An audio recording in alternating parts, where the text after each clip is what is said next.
Well, they've sold us all a lie, and millions of us are still falling for it. We were told that the state pension was going to take care of us. We were also told that if we all worked hard and paid into the system, we'd all be looked after in our retirement. But as we all know, the system is full of broken promises, quiet rule changes, and misleading headlines, which means that the state pension now is failing in slow motion. So in this week's video, I'm going to expose the 5 biggest state pension lies that we've all been told, and we're going to show you what they never wanted you to know about your state pension. Now, this is going to sound like a bit of a rant, so please don't fall into the trap in believing that the system is going to be fair for everyone. Hi, my name's Simon, and I'm a chartered financial planner with decades of experience helping hundreds of clients as well as their families prepare for their retirement with confidence by making sure that they keep more of what they've earned. Now, I'm an insider, so if you're serious about building and protecting your wealth for your retirement, I don't trust any government to help you get there, well, you're in the right place.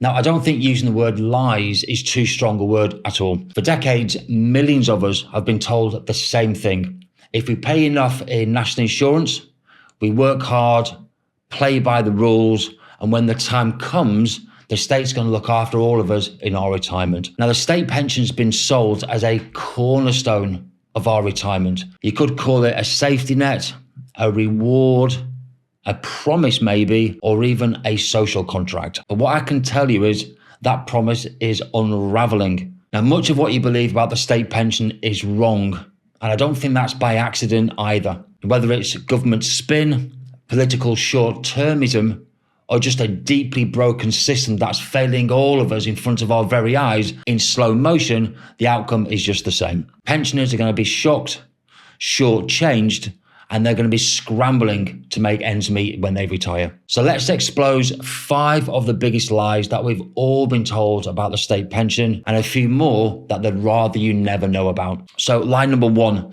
if you've paid in all your life, you're going to get the maximum state pension. While contributing into the system your whole working life doesn't guarantee you the maximum state pension. You need 35 qualifying years of national insurance contributions to get the full new state pension, which came into force in 2016. Now, for many people, especially women, carers, self-employed workers, and those with long career breaks on low pay or perhaps have worked abroad, well, they're going to find out way too late that they may not qualify. Now, this could be simply because they've got gaps in their national insurance record, or they could even have had what's called a partial year. Worse still, even those who've worked full time can get a reduced pension due to being contracted out. And that's where their employers opt them out of SERPs without fully explaining the long-term consequences. I'm going to link a video to that subject at the end of this video. And the government doesn't exactly go out of its way to tell the full story either. Millions are unaware until they are just weeks away from retirement.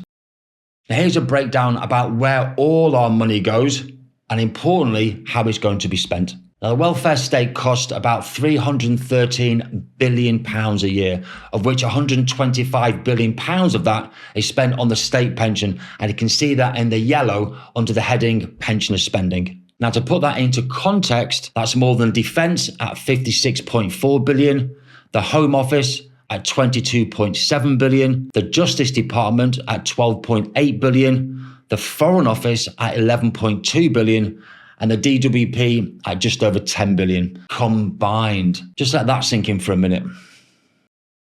So lie number 2, the state pension is a right and it's not a benefit. Well, many people have come to me over the years and said, I've paid into the system all my life and it's my right and I'm entitled to a full state pension. Well, the state pension is actually a contributory benefit under the Social Security Contributions Act 1992. And that means a state pension is in the same category as the job seekers allowance and the unemployment allowance.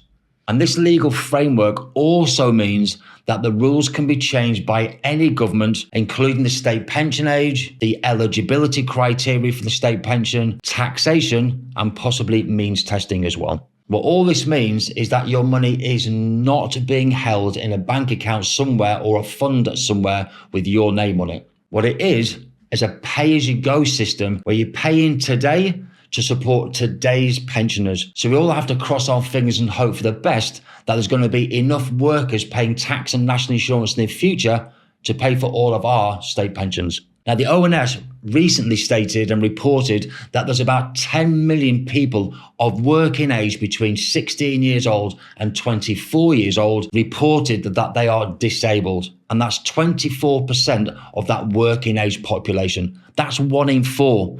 And that's an increase of 459,000 from the previous year. And that is absolutely insane. What that means to us, of course, is that we shouldn't rely on our future being quite as secure as we think it might well be. So if you're finding value in this video about some home truths about the state pension, then hit the like button and subscribe to the channel and join us on our journey to become a community of 20,000 people.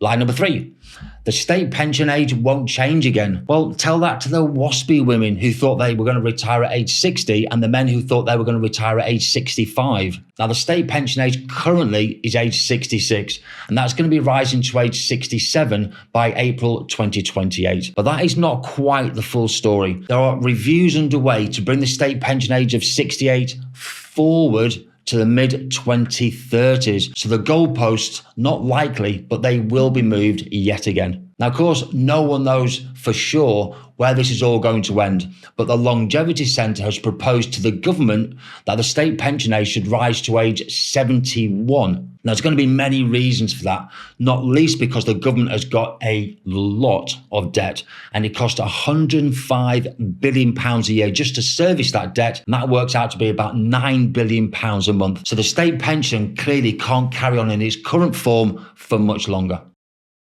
So line number 4, that the triple lock is going to protect your pension in the future against inflation. Well, that sounds and it feels very reassuring, but don't be fooled.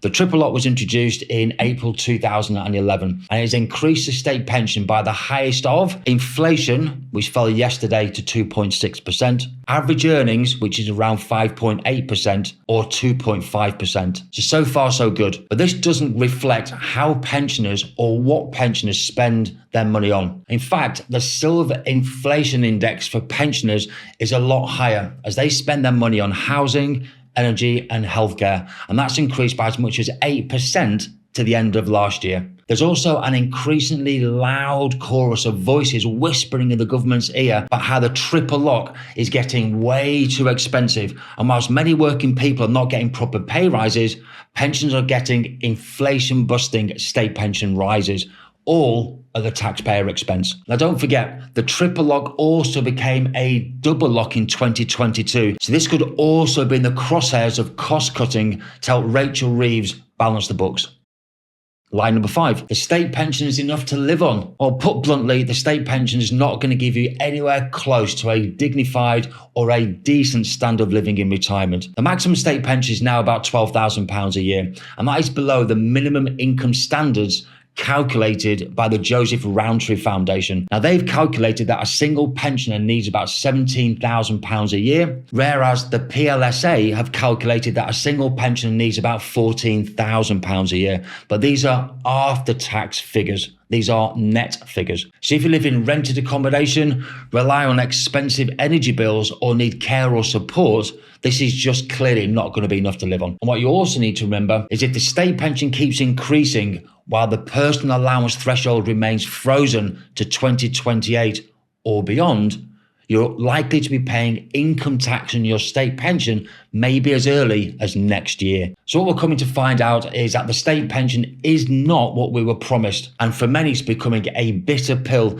leaving them far short of a comfortable and a secure retirement. This could be through genuine ignorance. It could be through political spin, financial stress, government policy, or changing demographics. But please do not be caught out. Now, I've linked a further 2 videos in this series about how even if you do have a 35-year national insurance track record, this may not guarantee you the maximum state pension. I've linked another video about how a possible means testing triple lock could affect your retirement as well. So thank you so much for watching to the very end and for all your time and for your patience as always. I'm going to see you all again next week.